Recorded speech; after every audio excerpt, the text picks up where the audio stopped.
Well, guys, rates have went down, but does this mean that you should buy a house now? Is this the time to buy a house right now? Well, we're gonna go over that, and I'm gonna tell you guys exactly what's going on with this crazy housing market. Like you said, the world is crazy. My name is Orlando, and welcome to the channel. The housing market correction takes unexpected turns. The Federal Reserve has a simple inflation fighting playbook. It goes like this: keep applying upward pressure on interest rates until businesses and consumer spending across the economy weakens and inflation recedes. We're gonna make this super simple. The Fed is going to increase rates, guys. And as they increase rates, it affects auto loans, it affects credit cards, and it affects mortgage rates. That means no more consumer spending. You will hold your money in your bank account. What does that do? That slows down the economy, and that is supposed to drop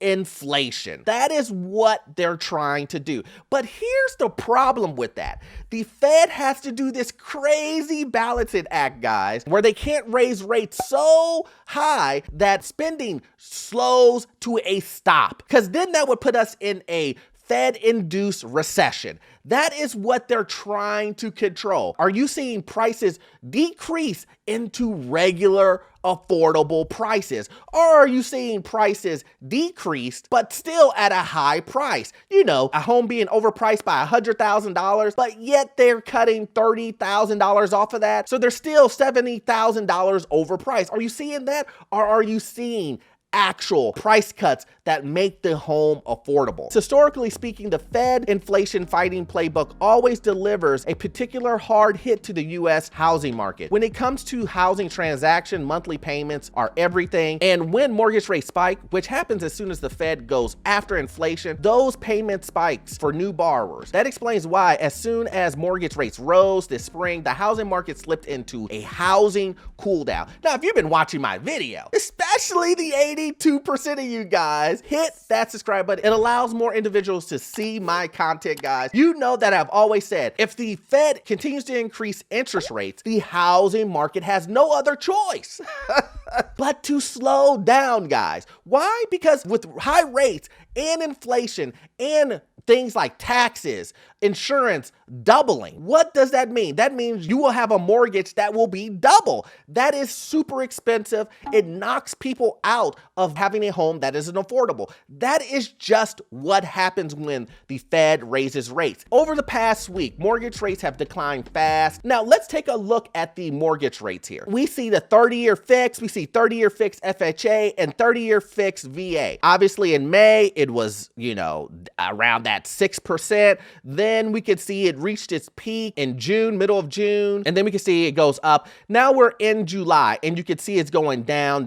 We see a 30-year fix at 5.8%. We see a 30-year fixed FHA at 5.5, and then we see a 30-year fixed VA at 5.4. Now, rates have continued to go down. Remember, they were at 7%.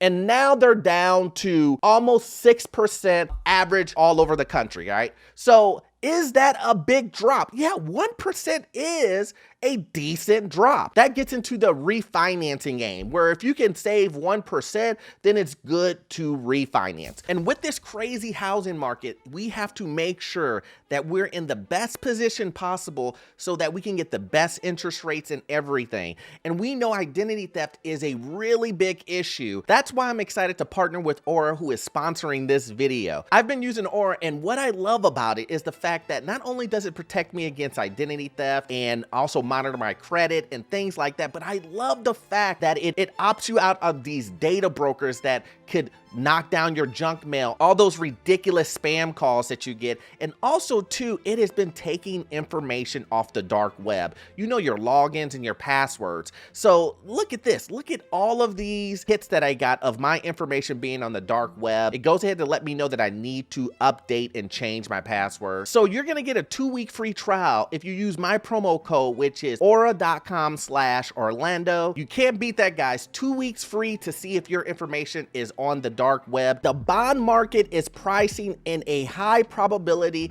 of a recession next year, and that downturn will prompt the Fed to reverse course and cut rates. Now, guys, listen, I'm not trying to flood you with a ridiculous amount of information, but listen to me when I say this. The bond market is what actually controls mortgage rates going up, down, all that other stuff. Who rigged every Oscar night? We do.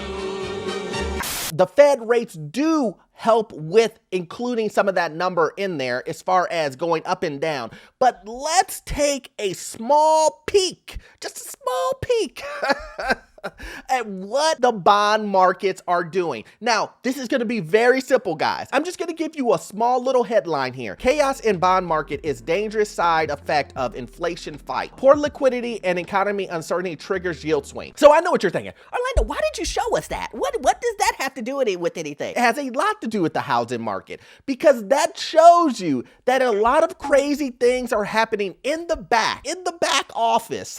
Reveal the secrets of the stonecutters. Not the front office, but the back office, that are affecting how mortgage rates are going. Right now, bonds are going down and everybody's happy, but there's a lot of stuff brewing underneath that will cause mortgage rates to skyrocket again. Now, does that mean that Orlando is saying that, oh, you need to buy a house right now, this is the time? No, that's not what I'm saying at all. What I'm saying is that this data of the rates going down, it's going to be short-lived, in my opinion. It's going to be short-lived and rates will continue to go up. Remember, we still have 2 more rate increases, and we have the bond market looking very, very troubled, which directly affects the housing market. As mortgage rates spiked earlier this year, tens of millions of Americans lost their mortgage eligibility. However, as mortgage rates begin to slide, millions of Americans are regaining access to mortgages. That is why so many real estate professionals are cheering on lower mortgage rates. They should help to increase home buying activity. While lower mortgage rates will undoubtedly prompt more sideline buyers to return to open houses, don't pencil in the end of the housing correction just yet. The bottom line is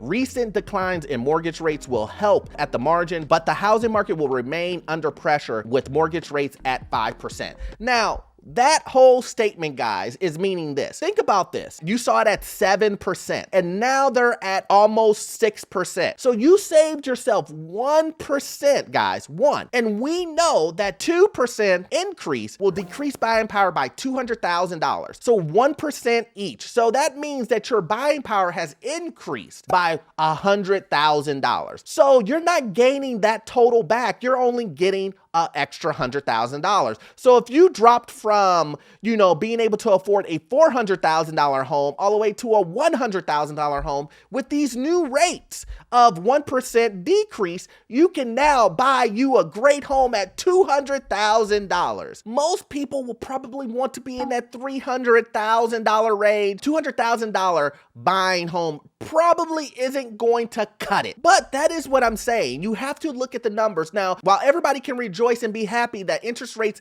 have dropped, what does that really mean, though? It only gives you an additional $100,000. Is that really the housing market crash isn't going to happen? Does that really mean a recession isn't going to happen? I would say no. I'm just saying that, hey, look, that the graph is only going to go in one direction, which is up, up, up, and up. There will be some roller coaster action of going up, down, up, down, up, down. Normally, it still trends in the upward position when you look at a long-term view of it, right? And I think we're still seeing that. Let's look at this 30-year fixed mortgage rate. We see that it goes up, up, up, and then we're now coming down. Not a huge dip. It's going up, up, up, and now we're going down in that roller coaster. And then my prediction is going to continue to go back up, up, and up because we have 2 more Fed rate increases. The elephant in the room is we know the biggest thing that people pay attention to when they are trying to buy a home is the monthly mortgage. That will determine if you can afford it, if you want to move forward in purchasing a home. Heck, even refinancing a home, you look at the monthly payments. So how much have monthly payments changed from what they were, early this year to what the difference is between the hot peak and what we're paying right now? We see in August 2021, it was $2,105. Now let's take a look at the peak, which was June of this year, and we see monthly payments were $3,088. Now we see August of this year, it's $2,699. What is the difference between June and now, when it was super high interest rate, and what they are right now? The difference is $389. So you save $400. But here's the thing, what people aren't talking about. You have insurance and you have taxes, which have doubled, guys. In most cases, if you look at your home insurance, people in the comment section, tell our community exactly what's been happening with your insurance. Has your insurance went up? Because my insurance has went up, and I've seen multiple people, friends and family. And by the time that you add all of that up, your mortgage payments have doubled from what they were a year or two ago, right? There's no reason why that should be, but it is. That is the reality. And you have to include that when you're looking at these numbers, guys. Now, I'm not denying that's not significant, but also that is a $500,000 home. We're not talking about 200, we're talking about a $5,000 home, you save $400,000. But if you buy a $500,000 home, you can bet the property taxes and insurance will be sky high. I do not want to make this a long video, but you guys get what I'm saying. At the end of the day, are you willing to still pay somewhat of an overpriced value and then get a 1% haircut on the interest rate since they have went down by 1%? That's your decision. It's not my decision. You have to make the best decisions for you and your family. Once again, I hope you got value out of this content, guys, and I need you to watch this video here. It will help you know what's going on with this crazy housing market. Also, get into your first rental property. Check in the description below. We have some useful links there to get into our membership program and to get a free credit report. See you in the next one. Thanks.